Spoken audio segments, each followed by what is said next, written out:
All of you. और जैसा कि आज का जो क्वेश्चन है प्रीवियस ईयर क्वेश्चन पे डिस्कस करना है हम लोगों को। आज मैंने एक ये भी काम किया कि प्रत्येक क्वेश्चन के साथ लिखवा दिया हूँ। जैसे देखिए यहाँ 39 बीपीएससी लिखा हुआ है, मतलब प्रत्येक क्वेश्चन के साथ यह कंफर्म है कि यह क्वेश्चन कब आया है। और मैं बार बार यही कहता हूं कि अगर आपको क्वेश्चन के पैटर्न को समझना है, एग्जाम को समझना है, तो एग्जाम को समझने के लिए सबसे पहला काम क्या करना चाहिए कि उसके प्रीवियस ईयर क्वेश्चन को देखना चाहिए। आप मैथमेटिक्स की अगर बात करेंगे, मैथ्स की बात करेंगे, तो मैं बहुत बड़ा बात है, बहुत विशाल है, वास्ट है। इतना कुछ ना आपके पास समय है पढ़ने के लिए, ना उतना आप पढ़ पाएंगे। लेकिन मैथ्स में आता क्या है वही चीजें पढ़नी है हम लोग को। और जैसे ही जब हम ये क्वेश्चन देखेंगे कि 39वीं बीपीएससी, 40वीं, 41वीं, और मैंने लास्ट डे जो क्लास हुआ था उसमें 67, 68 भी कराया था। तो इस तरह से आप देखिए। अब एक बात तो यहां से समझ में ये आ रही है कि निम्नलिखित में रिक्त स्थानों में कौन सी संख्या होगी। दैट मीन्स कि ये क्वेश्चन किसका है? सीरीज का क्वेश्चन है। इसका मतलब यह है कि सीरीज का क्वेश्चन है। और सीरीज एक ऐसा टॉपिक है जो not only in BPSC but also in entire competitive examination. अगर आप केवल बीपीएससी की बात करिए तो बीपीएससी में ही ये क्वेश्चन नहीं आता, ये एसएससी सीजीएल में भी आएगा, बैंकिंग में भी आएगा, ग्रुप डी में भी आएगा। समझ रहे? मतलब जहां भी जनरल कंपटीशन का नाम आए और वहां अगर मैथमेटिक्स और रीजनिंग की बात होगी, वहां इस सीरीज को आना ही आना है। तो एक बार देखिए तो ट्राई करके सभी लोग। जस्ट वेरी गुड, बहुत अच्छा, बहुत ही आसान है सीरीज ये। बहुत ही जल्दी आप लोगों ने लॉजिक को पकड़ लिया। क्या था लॉजिक? 2 से 3 हुआ, 3 से 4, 4 से 5, 5 से 6। इसका मतलब आगे जो आना चाहिए वो 7 होना चाहिए था। अब आगे वहां 7 तो अगला होता, लेकिन इस टर्म को चाहिए, इस 7 के पहले वाला टर्म चाहिए। पहले वाले टर्म के लिए क्या दिख रहा है कि इस 2 का स्क्वायर है 4, अगली बार 3 की स्क्वायर, 4 की स्क्वायर, 5 की स्क्वायर, दैट मीन्स कि 6 के स्क्वायर 36। Option number A. कितना आसान तो है, बहुत आसान।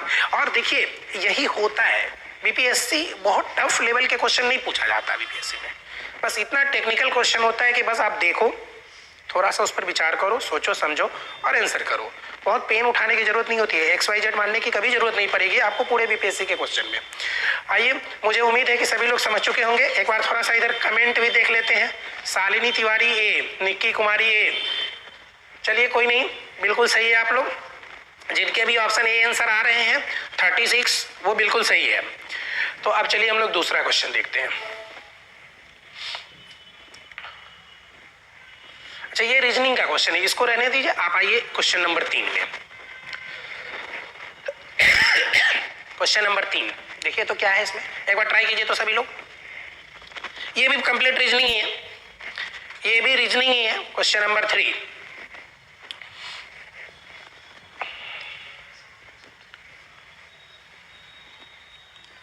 ट्राई कीजिए एक बार सभी लोग। और फिर मैं इसके कुछ कंसेप्ट पे भी बात करूंगा, फिर इसको समझाऊंगा भी। ट्राई करिए एक बार।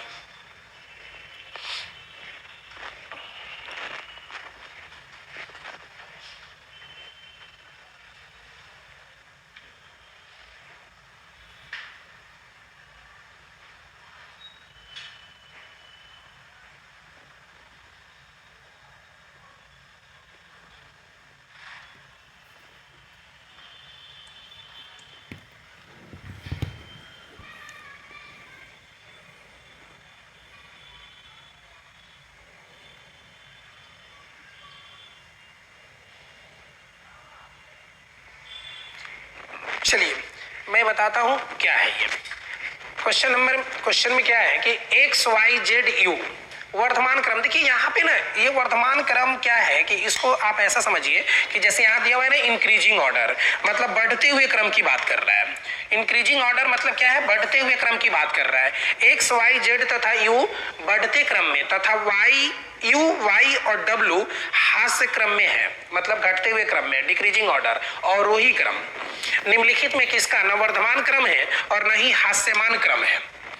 क्या है? the new ones are in increasing order and the new ones are in decreasing order, descending order. Which of the following has neither an increasing order nor a decreasing order? मतलब आपकी इस 4 option में देखना है, इन 4 option में कौन ऐसा है जो इंक्रीजिंग ऑर्डर में है या डिक्रीजिंग ऑर्डर में है। अगर आपको तीनों एक सीक्वेंस में मिल गए कि अगर इंक्रीजिंग ऑर्डर है तो वो मेरा आंसर नहीं होगा, अगर एक सीक्वेंस में मिल गया कि डिक्रीजिंग ऑर्डर है तो वो मेरा आंसर नहीं होगा। ऐसा चाहिए कि जो ना तो इंक्रीजिंग ऑर्डर है ना ही डिक्रीजिंग ऑर्डर है। अब इस बात को समझने के लिए हम सबसे पहले इसको समझते हैं। इसको क्या बोला कि यह इंक्रीजिंग ऑर्डर में है। इंक्रीजिंग ऑर्डर का मतलब क्या, एक्स इंक्रीज करेगा y तो x इज ग्रेटर मतलब x is less than y, फिर ये इंक्रीज करेगा मतलब y के बाद कौन इंक्रीज किया, z के बाद कौन इंक्रीज किया, u। ये इंक्रीजिंग ऑर्डर में हो गया। इंक्रीजिंग ऑर्डर का मतलब क्या, 1 2 3 4, यही ना इंक्रीजिंग ऑर्डर हो गया। 5 6 7 8 लिखते चले गए तो इंक्रीजिंग ऑर्डर में आ गया। अब आगे बात कर रहा है कि u y और w डिक्रीजिंग ऑर्डर में है। तो u के बाद डिक्रीजिंग ऑर्डर मतलब इसके बाद जो है क्या है, घटना है। इसके बाद क्या है, कम होना है। तो कम होना है इसका मतलब u इंक्रीज करेगा, u ग्रेटर देन होगा तो u इज ग्रेटर देन किससे, y से, और y इज ग्रेटर देन किससे, w से। अब एक बात समझिए, सबसे पहले इसके लॉजिक को समझते हैं, इसके कंसेप्ट को समझते हैं कि इसका कंसेप्ट क्या कहता है। अगर आपके दो के बीच में किसी भी दो टर्म के बीच में कंपेयर करना हो तो कितने रिजल्ट सामने आएंगे। अगर कभी भी किसी दो के बीच कंपेयर करना हो तो क्या क्या रिजल्ट सामने आ सकते हैं, क्या क्या रिजल्ट निकल कर आता है। तो अगर कभी भी दो टर्म, मान लीजिए एक टर्म है x दूसरा टर्म है y, और इन दोनों को आपस में कंपेयर कीजिएगा तो बस तीन ही संभावनाएं न बनती है। एक संभावना यह होगा कि x is greater than y, एक दूसरी बात यह होगी x is less than y, और एक तीसरी बात यह होगी कि x is equal to y। नहीं, जैसे हम आपके एग्जाम्पल के अकॉर्डिंग बात करते हैं कि अगर इन दोनों के बीच में हम लोग बात कर ले और थोड़ी देर के लिए यह चर्चा चले कि दोनों में अमीर कौन है। नहीं, हम किसी के बारे में कुछ नहीं जानते हैं तो हम तीन ही रिजल्ट में निकाल के लाएंगे सामने कि हो सकता है आप अमीर होंगे इनसे, या हो सकता है आप गरीब होंगे इनसे, या हो सकता है नहीं दोनों का इक्वल होगा, सब कुछ एसेट इक्वल होगा। यही तीन रिजल्ट सामने आ सकते हैं। मतलब ये तीन रिजल्ट ही निकल कर सामने आएगा। अब इसी तीन रिजल्ट से चौथा रिजल्ट भी बनता है। वह चौथा रिजल्ट क्या बनता है कि x is greater and equal than y, और एक पांचवा रिजल्ट क्या बनेगा, x is less and equal than y। यही मैक्सिमम 5 रिजल्ट बन के आते हैं जो आपके एग्जाम में रीजनिंग जब पढ़ेंगे तो इस तरह के क्वेश्चन आपसे पूछे जाएंगे। अब हमको इसी कंसेप्ट का यूज करके क्या बनाना है, एक्स वाई जेड, यह चेक करना है कि यह x y z increasing order में है या डिक्रीजिंग ऑर्डर में है या नहीं है। अब एक बात बताइए, एक बात और बता दे रहा हूं कि अगर कहीं लिखा है x is greater than y और अगली बार अगर लिख दिया कि y is less than z और तीनों अगर एक क्रम में लिख दे, समझिएगा यही इसी कंसेप्ट का यूज किया है इसने। अगर ये तीनों एक कंसेप्ट में एक क्रम में लिख दे और आपसे पूछा जाए कि x और z के बीच क्या रिलेशन हो सकता है, x और z के बीच क्या रिलेशन हो सकता है, तो एक कंडीशन ऐसा कहता है कि x is greater then z। अगर इसके अकॉर्डिंग बात करिए तो क्या निकल के आ रहा है, x is greater then z। और एक दूसरा कंडीशन यह निकल के आ रहा है कि x is less then z। अगर इसके अकॉर्डिंग बात कीजिए तो दोनों बात निकल के आ रही है। दैट मीन्स कि वी कैन नॉट, मतलब हम लोग कह नहीं सकते हैं, हम लोग ये कंफर्म नहीं कह पा रहे हैं कि एक्चुअल में एक्स जेड से बड़ा है या एक्चुअल में एक्स जेड से छोटा है। ये कंफर्म नहीं हो पा रहा है। तो जब कभी भी ऐसा कंडीशन बनेगा तो उस कंडीशन में हम लोग क्या आंसर करेंगे कि relation can't be established, can not be determined. तो सी एंड डी वाला जो ऑप्शन आता है सबसे अंत में 5 नंबर ऑप्शन में जो होता है, तो क्या करते हैं कि ऐसे कंडीशन में हम लोग नहीं कर पाएंगे, रिलेशन फाइंड ही नहीं हो पाएगा। तो अब आते हैं इस सारे कंसेप्ट का यूज करके अब हम लोग समझने की कोशिश करते हैं एक्स वाई और जेड। तो देखिए, तो ये तो एकदम कंटिन्यूअस टर्म में बन रहा है ना, एक्स वाई और जेड, मतलब ये कौन सा इंक्रीजिंग ऑर्डर हो गया, मतलब यह इंक्रीजिंग ऑर्डर हो गया। तो हमको तो ऐसा चाहिए ना कि जो ना इंक्रीजिंग ऑर्डर हो और ना डिक्रीजिंग ऑर्डर हो, ऐसा चाहिए। मतलब मेरा ऑप्शन नंबर ए आंसर नहीं होगा, मतलब ऑप्शन नंबर ए आंसर तो नहीं होगा। अब हम लोग बी में आते हैं, डब्ल्यू वाई और जेड, डब्ल्यू वाई और जेड, यहां है जेड। अब एक बात बताइए, जेड और वाई के बीच में, जेड और वाई के बीच में क्या रिलेशन आ रहा है, जेड, ये यहां जेड और यू के बीच में इस तरह का साइन है, समझ रहे हैं ना।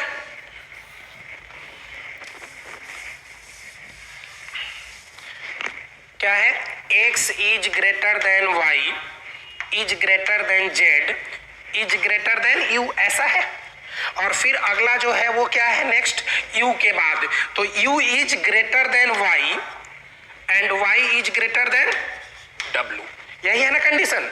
अब हमको क्या चेक करना है कि डब्ल्यू और वाई के बीच चेक करना है। तो डब्ल्यू और वाई के बीच तो ठीक है, डब्ल्यू और वाई के बीच तो ठीक है, लेकिन वाई और जेड के बीच चेक करना है। तो वाई यहां है और जेड यहां है, और दोनों के बीच में कौन सा साइन है, एक बार ग्रेटर का और एक बार स्मॉलर का।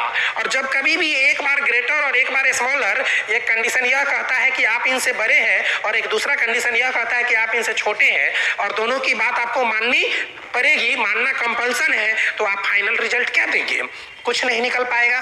नहीं, आप उम्र में ही बात कर लीजिए कि मैं आपसे उम्र में बड़ा हूं, एक कंडीशन ये भी है, और एक दूसरा कंडीशन ये है कि मैं आपसे उम्र में छोटा हूं। तो फाइनल रिजल्ट क्या दे पाइएगा, कुछ नहीं दे पाइएगा। दैट मीन्स कि यहां से भी आप कुछ भी रिजल्ट नहीं दे पा रहे हैं, यहां से भी आप कुछ भी रिजल्ट नहीं दे पा रहे हैं। अब तीसरा देख रहे हैं, एक्स यू और जेड, एक्स यहां है यू यहां है, तो एक्स और यू के बीच तो रिजल्ट ठीक है। फिर जेड की देखिए, यू के बाद में जेड, देखिए एक्स यू और जेड, तो एक्स यू मतलब x is greater then you, ऐसा है। यू और जेड में देखिए, you is greater then Z, मतलब ये कंफर्म रिजल्ट आपका आ रहा है, रिजल्ट कंफर्म है, लेकिन इंक्रीजिंग ऑर्डर भी नहीं है और डिक्रीजिंग ऑर्डर भी नहीं है। बात समझ रहे हैं, यहां रिजल्ट कंफर्म है कि आप एक्स और यू के बीच में भी रिलेशन को कंफर्म बता सकते हैं कि एक्स और यू के बीच में क्या है। आप फिर यू और जेड के बीच में रिलेशन बता सकते हैं कि यू और जेड के बीच में क्या रिलेशन है, ये कंफर्म है। लेकिन ये अगर कंटिन्यूअस में रहता तो मेरा आंसर नहीं होता, या अगर कंटिन्यूअस लेस देन वाला रहता या कंटिन्यूअस ग्रेटर देन वाला होता तो मेरा आंसर नहीं होता। लेकिन इसमें दोनों साइन आया और रिजल्ट कंफर्म है, इसलिए मेरा आंसर कौन होगा, सी होगा। समझ पा रहे हैं। अब हमको डी चेक करने की जरूरत है क्या, डी चेक करने की जरूरत नहीं है, लेकिन एक बार हम चेक करके देख लेते हैं कि क्या मेरा लॉजिक सही है या नहीं है। तो आइए यू और वाई के बीच, u और y के बीच में, तो u is greater than y है, और y और z के बीच देखिए, y और z के बीच में, फिर वही बात आ गई ना, y और z के बीच में हम कंफर्म नहीं कर सकते हैं कि क्या रिलेशन बन रहा है। तो जब हम कह नहीं सकते हैं तो उसके आंसर को कैसे कंसिडर करेंगे, इसलिए मेरा यह भी नहीं होगा। तो आंसर कौन हो जाएगा, सी। ऑप्शन नंबर आंसर कौन है, सी। सभी लोगों के अलग अलग आंसर आ रहे हैं, क्यों। हाँ चलिए, ये नहीं होगा आंसर, थोड़ा ध्यान से पढ़िए। ये इसलिए नहीं होगा कि आपसे क्वेश्चन पूछा ही गया है कि neither an increasing order nor an decreasing order. ये इसलिए नहीं होगा क्योंकि आपसे क्वेश्चन में पूछा ही गया है कि इनमें से कौन, which of the following is neither an increasing order nor a decreasing order, जबकि ए में कंफर्म है कि यह इंक्रीजिंग ऑर्डर में है, इसलिए मेरा आंसर ये कभी नहीं होगा। ठीक है, बाकी हाँ अब सभी लोग के आने लगे सी। चलिए, क्वेश्चन बनने के बाद तो आने ही लगते हैं आंसर सी, कोई बात नहीं है। ठीक है, समझ गए आप लोग, ठीक। लास्ट बेंच, आइए। बैक बेंचर पे थोड़ी ज्यादा ध्यान देना पड़ता है। बनाइए तो बहुत अच्छा क्वेश्चन है, क्वेश्चन नंबर 4 सभी लोग बनाए, बहुत अच्छा क्वेश्चन है। क्वेश्चन नंबर 4 सभी लोग ट्राई करें, बहुत अच्छा क्वेश्चन है।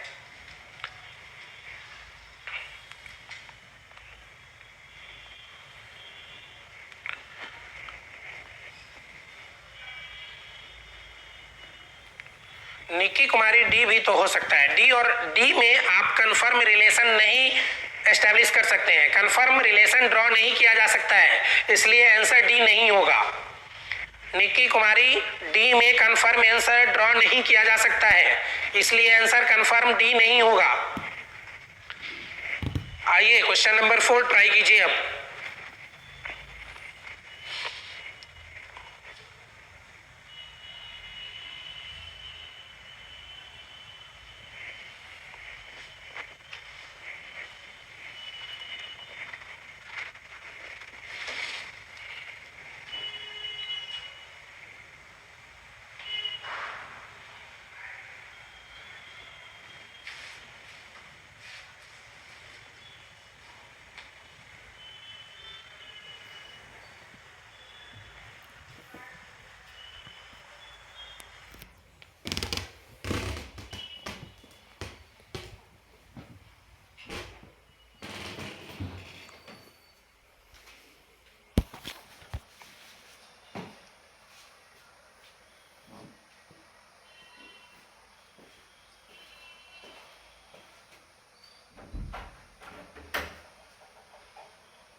बनेगा?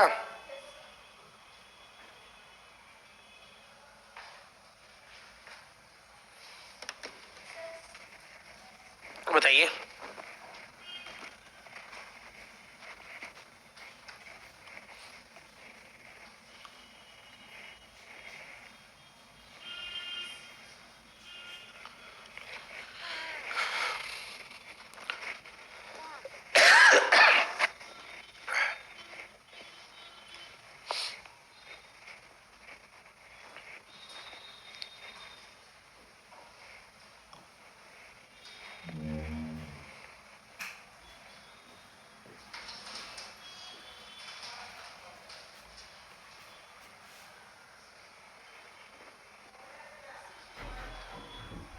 सिक्स 40 नहीं, गलत है।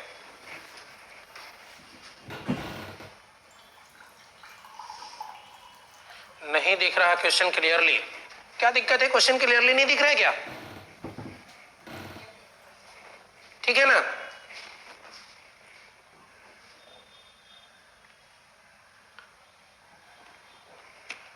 चलिए, जिसके भी आंसर, कुछ लोगों के आंसर सी आ रहे हैं, कुछ के आंसर ए आ रहे हैं, रिंकी कुमारी आंसर बी। चलिए देखता हूं क्या है।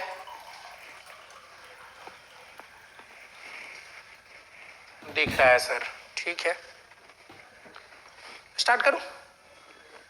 ठीक है, देखिए समझिए, पहले इसके लिए कुछ कंसेप्ट को पहले समझते हैं हम। सबसे पहले इसके लिए ना कुछ वेन डायग्राम वाला जो कंसेप्ट है उसको भी समझ लेते हैं, और बाकी का इसके बाद जो यूनियन इंटरसेक्शन वाला कंसेप्ट है उस पर भी बात कर लेते हैं। सबसे पहले हम लोग वेन डायग्राम पे ही बात करते हैं, जो समझना ज्यादा आसान है। लॉजिकली आप डे टू डे लाइफ में भी वही काम करते हैं, इसलिए वह ज्यादा इजी है। तो एक बार ऐसा समझिए, जैसे मान लीजिए कि अगर यह एक सर्किल है, तो ये सर्किल जो होगा वह टोटल, इसका जो भी नाम आप दे दीजिए। अगर आप इसका नाम दे दिए कि यह इंग्लिश के लिए हम ड्रॉ किए हैं, अगर यह इंग्लिश के लिए आप ड्रॉ किए, तो इसके अंदर जितने भी आएंगे वो टोटल इंग्लिश को रिप्रेजेंट करेगा। इसके अंदर जितने भी लोग होंगे वह टोटल इंग्लिश को रिप्रेजेंट करेंगे। इंग्लिश पढ़ने वाले लोगों की संख्या इसके अंदर टोटल हम रख सकते हैं। इन द सेम वे, अगर इसी तरह का कोई सर्किल ड्रॉ कर रहे हैं,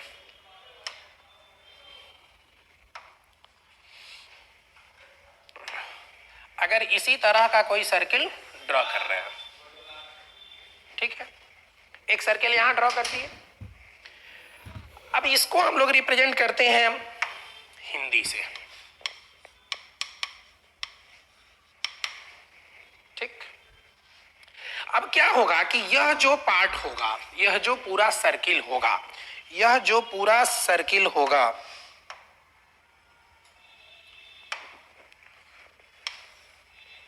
ब्लैक हो गया, यह जो पूरा सर्किल होगा, यह पूरा हिंदी को रिप्रेजेंट करेगा। यह ग्रीन वाला जो सर्किल है वो पूरे हिंदी को रिप्रेजेंट करेगा। लेकिन इन सभी के बीच में एक बात यह भी निकल के सामने है कि कुछ पार्ट ऐसा है, ये जो बीच वाला पार्ट है, इस बीच वाले पार्ट में क्या निकल के आ रहा है? दोनों। इस बीच वाले पार्ट में जो कुछ भी आएगा वह दोनों को रिप्रेजेंट करेगा। और यदि हम क्या करते हैं कि इसमें केवल इस वाले पार्ट की बात कर ले, तो इस वाले पार्ट में किसी दूसरे का इन्वॉल्वमेंट नहीं है, केवल और केवल किसका इन्वॉल्वमेंट है? Only Hindi. In the same way, अगर हम इस पार्ट की बात करें तो यह क्या होगा? ओनली इंग्लिश, ठीक। अब इस तरह से ये दो डायग्राम की बात कर रहा है। अगर तीन डायग्राम की बात करेंगे तो हम एक तीसरा सर्किल यहां बनाएंगे, और तीसरे सर्कल में क्या होगा कि उसमें इंग्लिश और हिंदी भी आ जाएगा। एक ऐसा ड्रॉ होगा जहां पे आप तीनों को मिलता हुआ नजर आएगा, इंग्लिश, हिंदी, संस्कृत भी मिलता हुआ नजर आएगा। लेकिन चूंकि अभी इस क्वेश्चन में हमको दो की जरूरत है, इसलिए अभी हम लोग दो पे ही बात करते हैं। जब आगे तीन की जरूरत पड़ेगी तो मैं तीन वाला भी फिर से समझाऊंगा। अभी फिलहाल ये दो वाले पे बात करते हैं। तो अब आते हैं हम लोग क्वेश्चन पे। एक परीक्षा में 20% छात्र अंग्रेजी में असफल रहे। एक परीक्षा में 20% छात्र, एक परीक्षा में 20% छात्र अंग्रेजी में असफल रहे। 35% छात्र हिंदी में असफल रहे। दोनों बात फेलियर वाला है, दोनों फेलियर की ही बात की जा रही है। 27% छात्र दोनों में असफल रहे। 27% छात्र दोनों में असफल रहे। यदि सफल छात्रों की संख्या 288 हो, यदि सफल छात्रों की संख्या 288 हो, तो परीक्षा में बैठने वाले छात्रों की संख्या क्या है? यही ना क्वेश्चन को समझ चुके होंगे सभी लोग अच्छे से। एक बार देखिए, in an examination 20% students failed in English, 35% students failed in Hindi and 27% students failed in both. If the number of successful students is 288, ठीक ना, सफल छात्रों की संख्या 288 है, then the number of students who appeared in the examination. अब exam में क्या क्या बात होगा? आप एग्जाम देंगे, आपने ग्रेजुएशन का एग्जाम दिया था, ग्रेजुएशन के एग्जाम में क्या हुआ था? अगर आप सभी सब्जेक्ट में पास कर गए तो आपका रिजल्ट आया कि आप पास कर गए। सभी सब्जेक्ट में पास कर गए, फर्स्ट डिवीजन आ गया, तो आपने लिखा कि मेरा 100% मतलब फर्स्ट डिवीजन आ गया है, 60% से ऊपर मार्क्स है। अगर आप किसी एक सब्जेक्ट में फेल हो गए तो क्या लिखा गया? प्रमोट कर गए आप। अगर आप किसी एक सब्जेक्ट में फेल किए तो क्या लिखा गया? प्रमोट कर गए आप। प्रमोटेड लिखा जाता है, प्रमोटेड इन जो सब्जेक्ट होता है उसमें लिख दिया जाता है प्रमोटेड इन दिस सब्जेक्ट। अगर आप 2 सब्जेक्ट में फेल कर गए तो 2 सब्जेक्ट तक भी चलता है, 2 सब्जेक्ट तक का भी आपको प्रमोटेड ही लिख के देगा।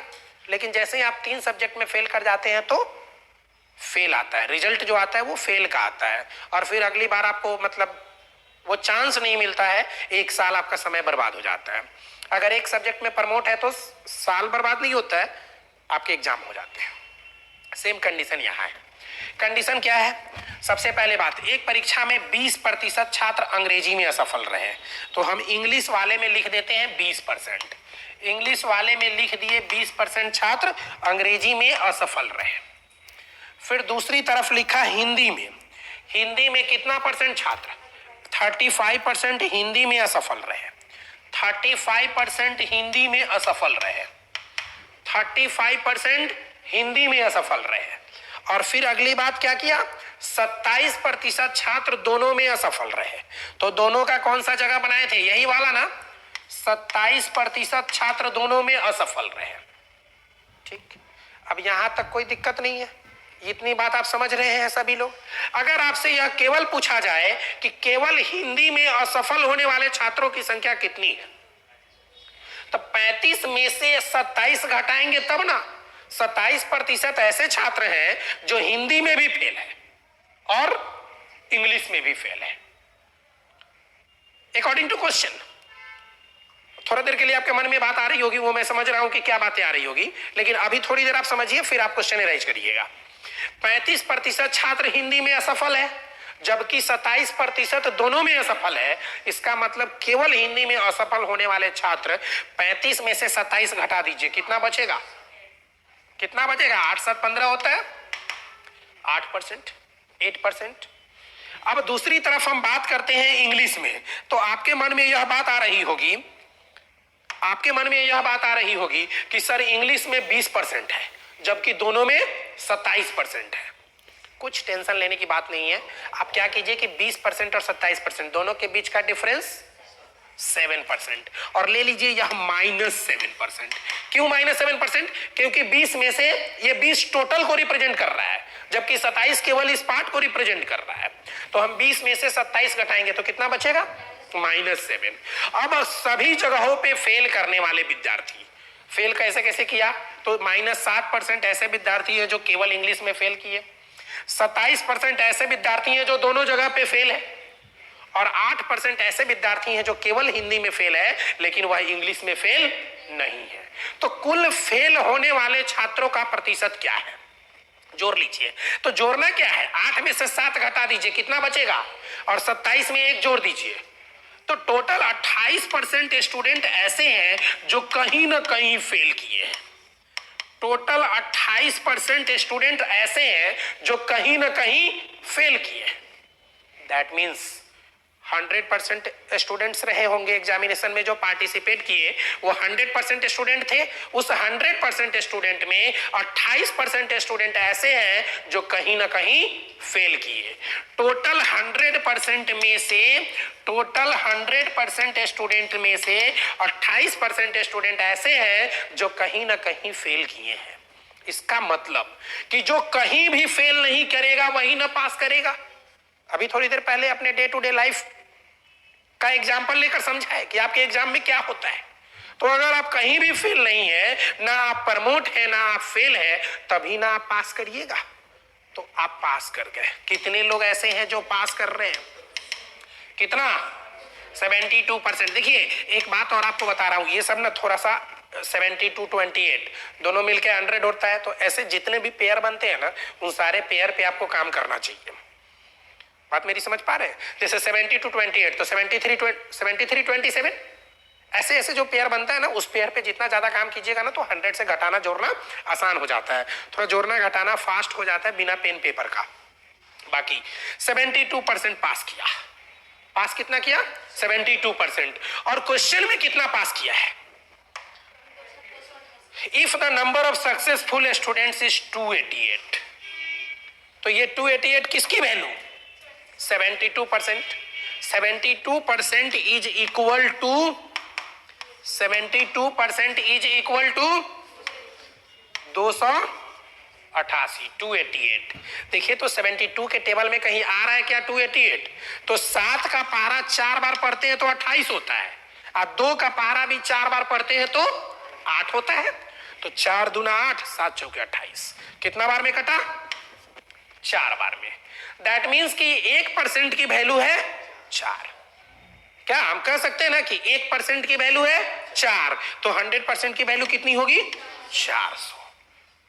और यही तो आपसे पूछा था, यही 400 तो आपसे पूछा था। देखिए क्वेश्चन में क्या पूछा है? Then number of students who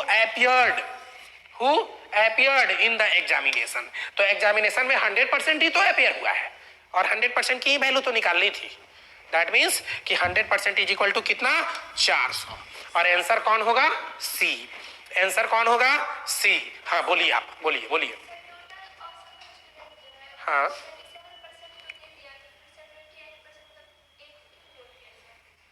ऐसे स्टूडेंट जो दोनों में असफल हुए, वह जो दिया है 27%, वह वैसे स्टूडेंट की संख्या है जो दोनों में असफल हुए। कुछ ऐसे भी स्टूडेंट तो बच गए ना बाद में, जो केवल और केवल हिंदी में असफल हुए हैं, उसको फिर लिए। तो 28% ऐसे स्टूडेंट निकल कर आए हैं जो या तो दोनों में असफल हुए हैं, या हिंदी में असफल हुए हैं, या इंग्लिश में असफल हुए हैं। मतलब वह कहीं ना कहीं फेल किया है। तो जो कहीं ना कहीं फेल कर गया, उसका फाइनल रिजल्ट तो नहीं बनेगा। फाइनल रिजल्ट उसी का बनेगा जिसका कहीं कोई क्रॉस नहीं लगेगा। गॉट इट और नॉट? नहीं, गॉट इट की गोट इट? गॉट इट और गोट इट मतलब समझते हैं आप लोग? अरे गॉट इट समझ गए? ठीक है, आगे बढ़िए सर। सुधांशु कुमार बिल्कुल सही है। सुधांशु कुमार सी आंसर आपका सही है। 360 पर देखिए अजय कुमार, इट्स अजय। अच्छा वो लोग का टेक्निकल टीम है ये लोग, ठीक है। चलिए नेक्स्ट क्वेश्चन।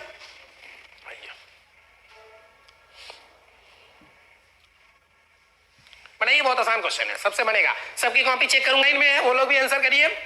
ऑफलाइन वाले की भी कॉपी चेक करूंगा सबकी।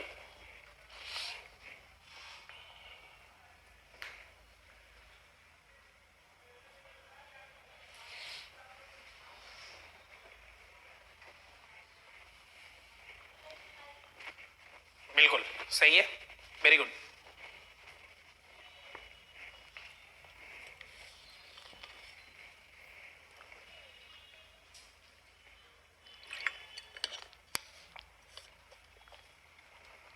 ये सब फ्री का क्वेश्चन है, बिल्कुल फ्री में मिलने वाला क्वेश्चन है। फ्री का 1 नंबर नहीं, फ्री का 1 नंबर है। कितना आसान है, देखिए x का 44% 11 है। x का 44% 11 है। क्या करेंगे? x का का की जगह क्या लिखते हैं, गुना। x का 44%, 44%, 11 है मतलब इज इक्वल टू 11। अच्छा, x का 44%, मैंने बार बार बताया कि जब कभी भी परसेंटेज को हटाना है तो 100 से भाग देते हैं, और परसेंटेज को लाना है तो 100 से गुना करते हैं। भगाना है तो भाग देंगे, लाना है तो गुना करेंगे। यहां तो परसेंटेज को भगाना है ना, तो भगाने के लिए 100 से भाग दे दीजिए। अच्छा, अगर 44x बाई 100 है, इधर 100 डिवाइड में है, तो इधर जाकर 100 मल्टीप्लाई में होगा, और इधर 44 गुना में है तो इधर जाकर 44 डिवाइड में होगा। 11 से 4 बार में 44 44 होता है, और 4 से 25 बार में 25 चौका 100 होता है 25। बहुत आसान था, इतना पेन उठाने की जरूरत नहीं थी। मन में सीधा कैंसिल करते 44 11, देखते 1/4 आ रहा है, 1/4 का मतलब 25, 1/4 का मतलब 25% भी होता है, और 1/4 का मतलब 100/25, 100/4 मतलब 25। चलिए नेक्स्ट क्वेश्चन आइए, बहुत आसान क्वेश्चन था। एक बार कमेंट भी देख ले इधर। निकी कुमारी कॉपी चेक कर लीजिए। अच्छा, कौन है निकी कुमारी भाई, कॉपी चेक कर लीजिए, यहां बैठ के मैसेज कर रहे हैं आप। इंद्रजीत कुमार 25 सही है, अनुप्रिया सोनी 25 सही है, बाकी सब लोग सही है। हाँ बताइए, घर बैठ के लोग लिख रहा है कि कॉपी चेक कर लीजिए। आइए क्वेश्चन नंबर 6, बहुत अच्छा क्वेश्चन है, एवरेज का क्वेश्चन है, बहुत अच्छा क्वेश्चन है। ये क्वेश्चन आप देखेंगे एसएससी में भी पूछा जाता है, बैंकिंग में भी पूछा जाता है, रेलवे में भी पूछा जाता है, और आपके बीपीएससी में भी पूछा गया है। कब का है क्वेश्चन देखिए तो 39th बीपीएससी का क्वेश्चन है, आपके बीपीएससी में भी पूछा हुआ क्वेश्चन है। तो ये क्वेश्चन हर जगह के लिए है, मैथमेटिक्स का जहां भी नाम आए वहां के लिए यह क्वेश्चन है। ट्राई करिए सभी लोग, ट्राई करिए, और क्लास में बैठे हुए जो लोग भी बनाएगा वो मेरे तरफ से डेयरी मिल्क खाएगा। ऑनलाइन वाले के लिए पॉसिबल नहीं है।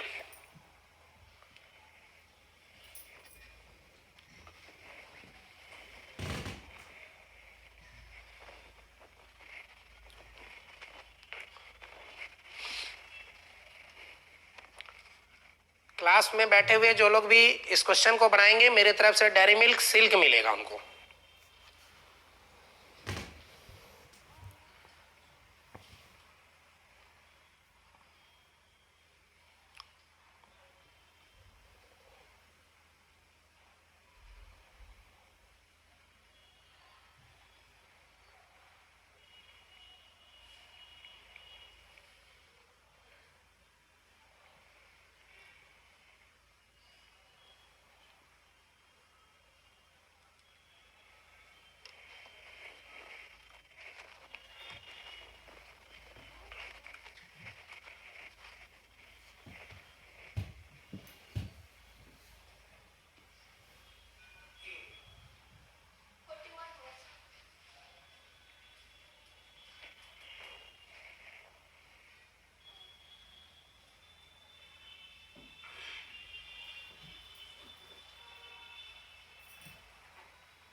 पुष्पा कुमारी लिख रही है कि सर हम लोगों को भी चाहिए, बना के दिखाइए क्वेश्चन, क्वेश्चन बना के दिखाइए। 41 नहीं, गलत है आप, ठीक से बनाइए। अभी तक देखिए इधर से भी आंसर नहीं आने, अच्छा इधर से भी आने लगा। चलिए ठीक है, अनुप्रिया सोनी 41, सरिता मंडल 41, पुष्पा कुमारी 41। कब से क्लास हो रही है वो तो आपको दिख रहा होगा, कितना देर पहले से क्लास स्टार्ट है, आप देख लीजिए ना कितना देर पहले लाइव हुआ है क्लास, फिर इसमें पूछने की क्या बात है। चलिए ठीक है, बढ़िया, वेरी गुड, सही है। अच्छा तो मतलब दूसरी बात, अब दूसरी तरफ से बात ये आ रही होगी सर, अच्छा ठीक है क्लास के बाहर निकलिए फिर मंगवाता हूँ। नहीं ठीक है, चलिए मैं भी बनाऊंगा तब तो बताऊंगा, अभी पहले तो मुझे पता नहीं है कि क्या होगा आंसर, लेकिन फिर भी बनाता हूँ, फिर देखता हूँ क्या आता है। लग रहा है कि सही है, क्योंकि यहाँ ना डेमोक्रेसी है, और डेमोक्रेसी में जिसकी संख्या ज्यादा उसी की सरकार बनती है। तो देख रहा हूँ इधर से भी 41 आ रहे हैं, और आप सभी के भी बहुत सारे आंसर 41 आए।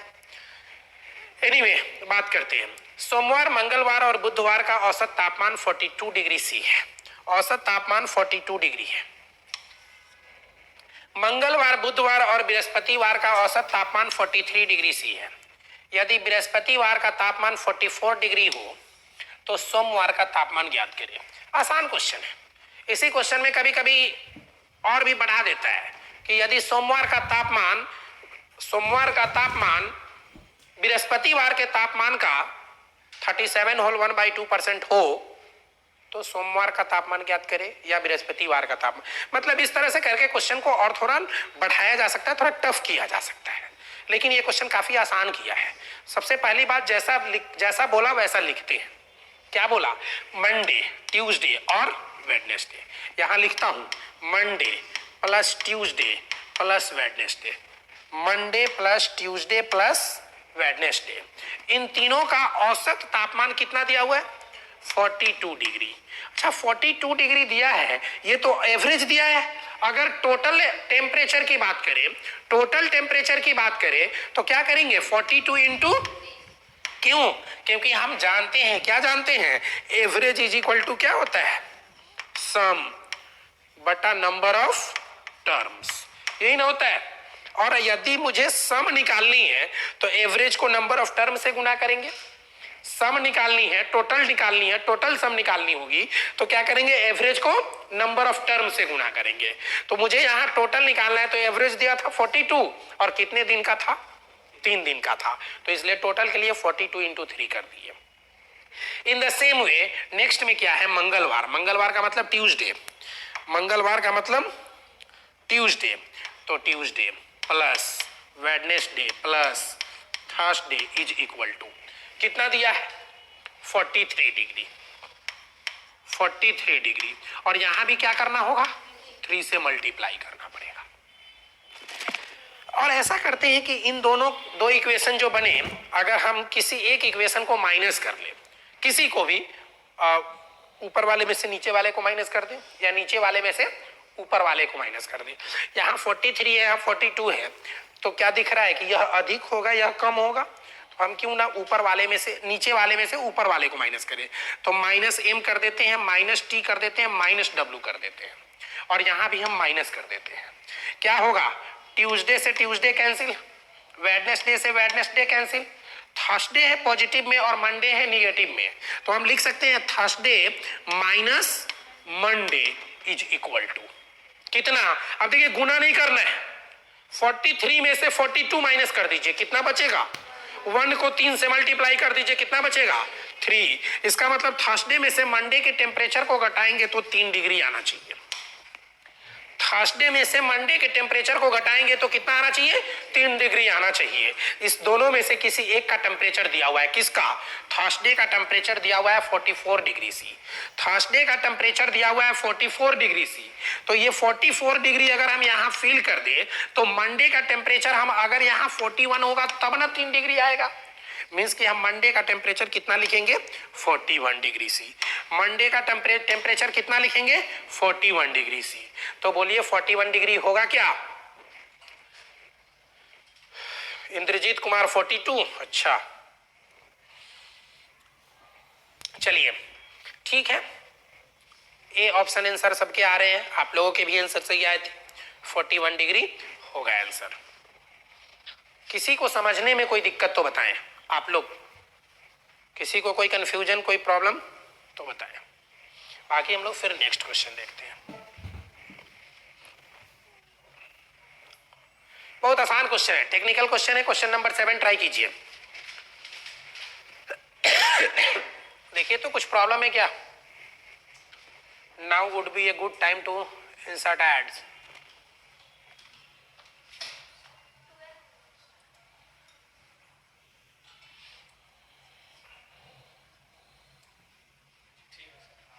अच्छा यहाँ जो दिखाता है वो नहीं दिखा रहा है। अच्छा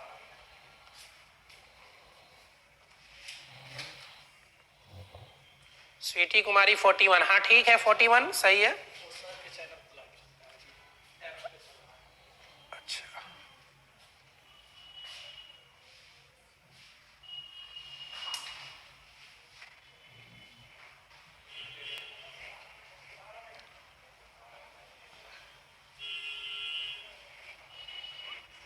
देखिए तो क्वेश्चन नंबर 7, क्वेश्चन नंबर 6 में बातें आ रही है कि एक बार फिर से समझा दीजिएगा।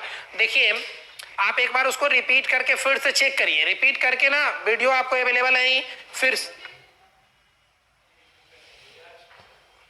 फिर से वीडियो आप रिपीट करके फिर से बैक जाके रिवर्स करके आप 6 नंबर क्वेश्चन को फिर से देख लीजिए। उसके बाद भी ना समझ में आए तो आप ऑफिस में आइए, क्लास में आइए, क्लास में आकर मिल लीजिए। आइए क्वेश्चन नंबर 7 देखते हैं, कितने लोग बना लिए? बिल्कुल सही है। देखिए क्वेश्चन नंबर 7 जो है ना, वो बस केवल आपका माइंड क्या सोचता है, आप कितने टेक्निकल हो, आप कितने आसानी से चीजों को सोच सकते हो, समझ सकते हो, इन्हीं सारी बातों पे तो चर्चा किया है। ये क्या है, ध्यान दीजिए। 180 सीढ़ियों वाली एक मीनार पर चढ़ते समय एक पुरुष हर 30 सीढ़ियां चढ़ने के पश्चात 2 मिनट विश्राम करता है। 2 मिनट विश्राम करता है। मीनार के ऊपर पहुंचने तक उसने कितना देर विश्राम किया? नहीं, अभी जैसे देखते हैं कि नीचे से कुछ लोग ऊपर चढ़ रहे होते हैं तो बीच में आते हैं, 2 मिनट रुक जाते हैं, थोड़ा सा सुस्ता लेते हैं। ये लोग का थोड़ा ज्यादा ही कंडीशन ऐसा रहता है, बाकी आप लोग तो एनर्जेटिक है, ठीक ठाक है, कोई दिक्कत नहीं है। अब क्या कंडीशन है कि आप स्टेप से 30 सीढ़ी चढ़ते हैं, 30 स्टेप चढ़ते हैं, 30 स्टेप चढ़ते हैं, और 30 स्टेप के बाद क्या होता है, कितने मिनट के लिए रुकते हैं? 2 मिनट के लिए रुकते हैं। अच्छा, तो पहला बार आप रुके हैं, चल रहे हैं, इस बात से हमको क्या मतलब है? मतलब पहला सीढ़ी जब स्टार्ट करेंगे उस समय आप कब स्टार्ट किए, इस बात से कोई मतलब है? 2 मिनट रुक के स्टार्ट किए कि 5 मिनट विश्राम करके कि 1 घंटा विश्राम करके आप स्टार्ट किए, इस बात से कोई मतलब नहीं है। विश्राम से कब से मतलब है? जब आप 30 सीढ़ी चढ़ने के बाद 2 मिनट रुके हैं, तब से ना आपका विश्राम वाला कंडीशन शुरू होगा। तो 30 सीढ़ी चढ़ने के बाद आप 2 मिनट विश्राम किए, फिर 30 के बाद अगला 30 चढ़िएगा तो 60 हो जाएगा, फिर अगला 30 चढ़ेंगे तो 90 पर जाके फिर रुकेंगे 2 मिनट, नहीं, फिर 3 चौका 12, 120 पर जाके रुकेंगे 2 मिनट, 3 पचे 15, 150 पर जाके रुकेंगे 2 मिनट, और 3 छक 18, 180 सीढ़ी हो जाएगा। और जैसे ही 3 छक 18, 180 हुआ, अब 180 जैसे ही पूरा हुआ, छत पर जब आप पहुंच गए, 2 घंटा इस विश्राम करिए चाहे 2 मिनट विश्राम करिए, इस बात से हमको कोई मतलब है, क्योंकि आप तो छत पे चढ़ चुके हैं। अब इसके बाद आपको जो मर्जी वॉक करिए, हमको उस टाइम का कोई काउंट नहीं करना है। तो काउंट हमको बस इतना ही करना है, 2 और 2 4, 2 6, 2 8 और 2 10। टोटल कितना मिनट हुआ? 10 मिनट। टोटल कितना मिनट हुआ? 10 मिनट। तो यही 10 मिनट आंसर हो जाएगा। क्या बोल रहे हैं? क्या गलत दिया हुआ है?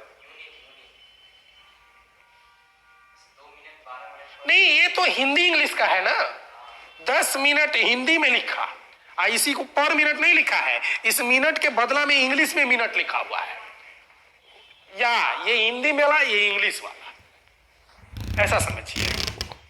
देखिए नुक्ता के हेर फेर से खुदा जुदा हो जाते हैं, तो ऐसा मत समझिए।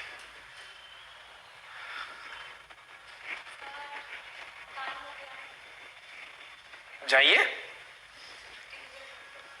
छुट्टी अभी नहीं हो, 25 क्वेश्चन होना है, अभी तो 7 ही क्वेश्चन हुआ है।